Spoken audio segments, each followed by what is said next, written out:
It's 1821 in northwest Robertson County, Tennessee.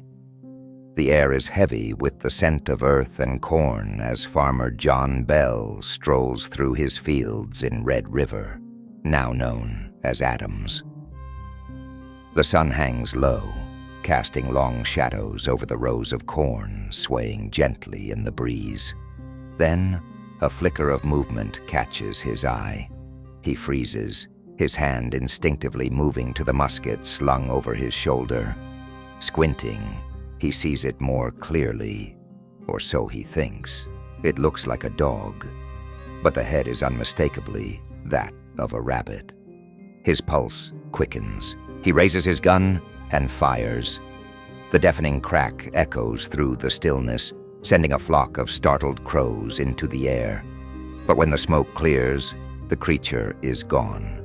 Not a single trace of it remains, not even disturbed soil where it once stood.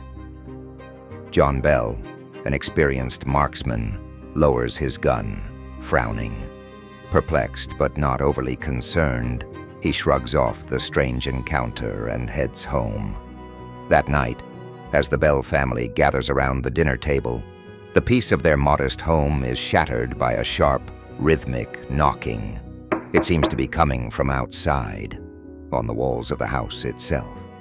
John's sons leap to their feet and rush out the door, shouting into the dark.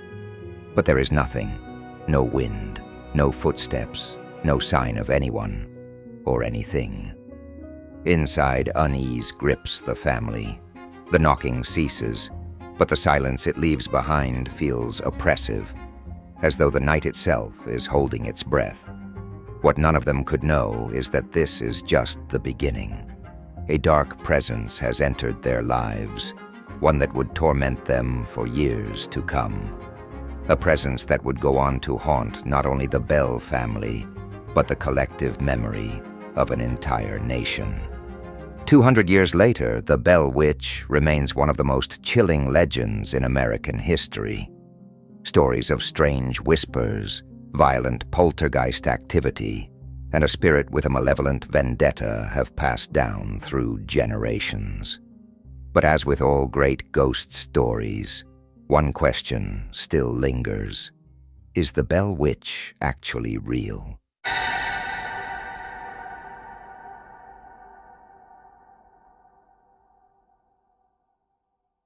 The hard-working Bell family of Red River, Tennessee, the strange knocking was only the beginning. Over the weeks that followed, they began to notice other oddities around their home. At first, it was faint scratching sounds, as if an animal were trapped inside the walls. The noise would move, one moment near the ceiling, the next beneath the floorboards.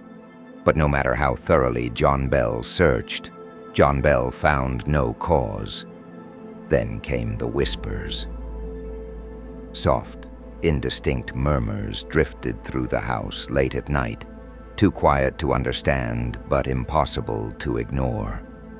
The children often woke in a cold sweat, convinced they had heard their names being called from the darkness. By now, unease was giving way to fear. The family couldn't explain what was happening, and the disturbances appeared to be escalating, growing louder and more intrusive as time passed. Blankets were pulled from the children's beds as they slept. Chairs creaked as though invisible hands were shifting them. And still the knocking continued, at all hours, on the walls, the doors, even the windows. One night, as John sat in his chair by the fire, he felt a sharp, stinging slap across his face. His son Richard, sitting nearby, swore he hadn't moved.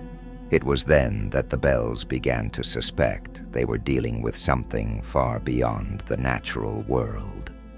Word of the disturbances spread quickly.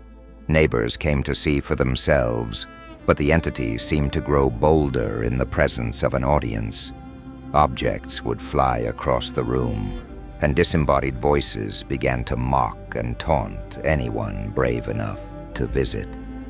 For the Bell family, their once peaceful home had become a place of terror. But the worst was yet to come. The spirit wasn't content to simply frighten them.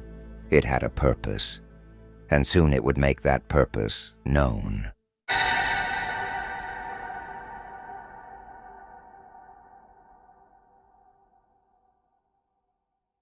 As the months passed, the disturbances at the Bell farm became impossible to ignore.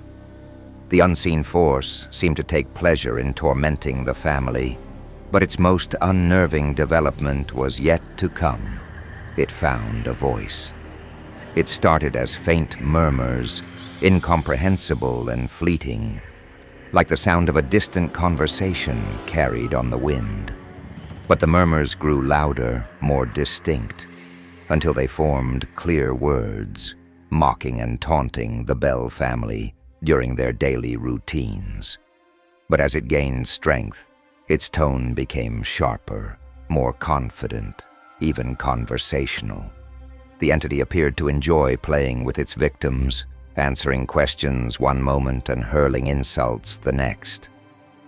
The Bell children bore the brunt of its malice. Betsy, the youngest daughter, was especially targeted. The spirit pulled her hair, slapped her face, and left bruises on her arms. Betsy was often reduced to tears, her once bright demeanor now clouded by fear. But the spirit saved its deepest hatred for John Bell himself. It cursed his name and mocked his ailments, which had grown worse since the haunting began. John had always been a strong and capable man, but now he was plagued by strange fits and a debilitating weakness that no doctor could explain. Neighbors and friends were drawn to the Bell farm by the stories of this talking spirit, and the witch, as it came to be known, seemed to relish the attention. It answered questions with uncanny accuracy, revealing secrets about people in the room that no one else could have known. Even prominent figures of the time couldn't resist the lure of the Bell Witch. General Andrew Jackson, future President of the United States, is said to have visited the farm with a group of men, curious to witness the phenomenon for himself. But according to legend, Jackson's party was driven away by the spirit after a series of terrifying encounters, with the general declaring that he'd rather face the British again than the Bell Witch. The Bell family's once quiet home had become a site of fear and fascination. What was this entity? Was it the restless spirit of a wronged soul, a demon summoned by some unknown act, or something else entirely?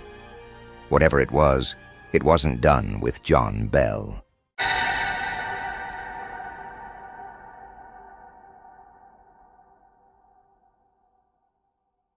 By now it was clear the Bell Witch had a vendetta, and John Bell was at the heart of it. As the haunting continued, John's health began to deteriorate.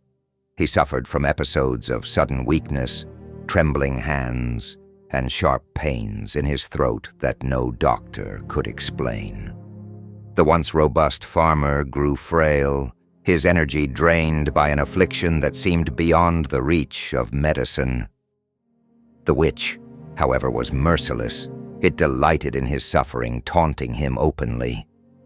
"Old Jack Bell will die," the spirit would hiss in its disembodied voice, loud enough for the entire family to hear. No prayer, no ritual, and no plea could silence it. John wasn't the only one suffering. The entire Bell family lived in constant fear. The witch continued to torment Betsy, intensifying its attacks until the young girl could barely sleep. Friends and neighbors urged her to end her engagement to Joshua Gardner, claiming the witch's hatred for him only worsened the haunting. Exhausted and desperate, Betsy eventually broke off the relationship, but the torment didn't end. Meanwhile, John's condition grew worse. On December 19th, 1820, he slipped into a coma, unable to wake or respond. The next day, he passed away, leaving his family in shock and grief.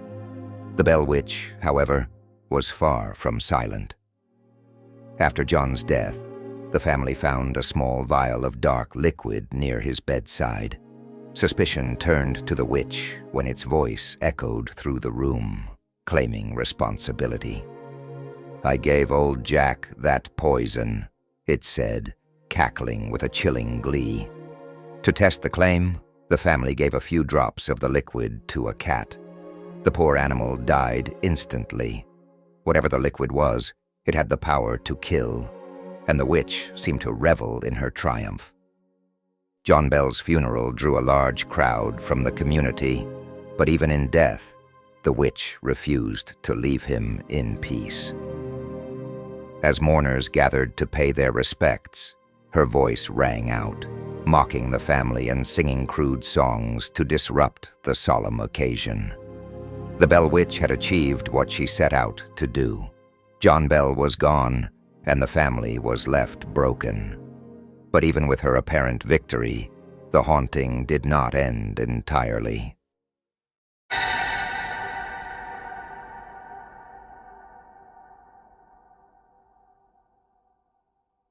In the months following John Bell's funeral, the disturbances at the Bell farm began to subside. The knocks grew fainter, the whispers less frequent. The family dared to hope that the nightmare was finally over. But the witch wasn't finished yet. Before her voice faded entirely, she left the Bell family with a chilling promise. She would return in 7 years. True to her word, in 1828, the Bell Witch reappeared. This time her focus was on John Bell Jr., the eldest son. Over several weeks, the spirit engaged him in lengthy conversations, speaking about topics that ranged from religion and philosophy to the future of humanity. But just as suddenly as she had returned, the witch vanished again, leaving behind more questions than answers. For the Bell family, life eventually returned to something resembling normal. The younger children grew up and moved away, trying to leave the memories of their haunted childhood behind. But in the local community, the story of the Bell Witch only grew and over time became a part of Tennessee folklore, passed down through generations as the greatest ghost story in America.